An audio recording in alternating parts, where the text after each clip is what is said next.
গুনাহগুলি আপনি ক্ষমা করে দেন আল্লাহ। আয় আল্লাহ, জীবনের তামাম গুনাহগুলি থেকে তোমার দরবারে তওবা করতেছি, ক্ষমা চাইতেছি, মাফ চাইতেছি আল্লাহ।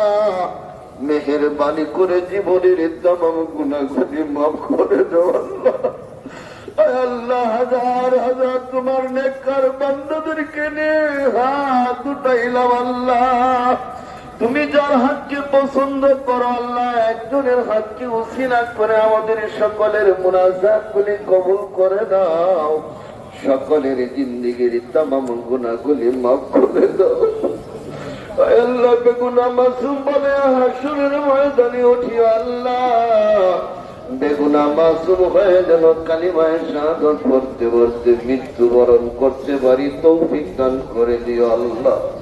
আয় আল্লাহ, আমাদের যাদের আব্বা আম্মা জীবিত, নেক হায়াত দান করে দাও, সুস্থতা, ঈমানি, আমলি জিন্দেগি নসিব করে দাও। যাদের মা বাবা জীবিত, মা বাবার খেদমত করার তৌফিক নসিব করে দাও।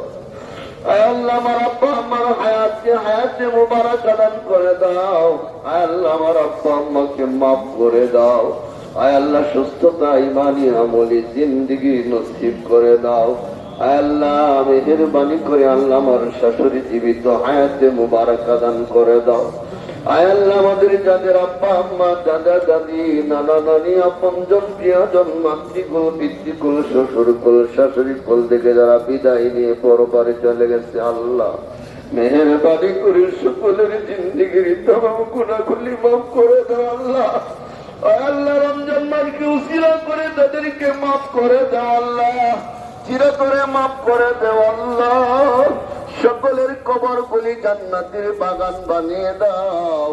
আয় আল্লাহ, কবরের সাথে জান্নাতের হাওয়া আপনি চালু করে দেন। আয় আল্লাহ, এই মসজিদকে কবুল করে নেন। আয় আল্লাহ, মুসল্লিদেরকে কবুল করে নেন। আয় আল্লাহ, যারা মসজিদের খরচাদি দেয়, পরিচালনা করে, দেখাশোনা করে, আল্লাহ সবার উপর আপনার খাস রহম ও বরকত নাজিল করে দেন।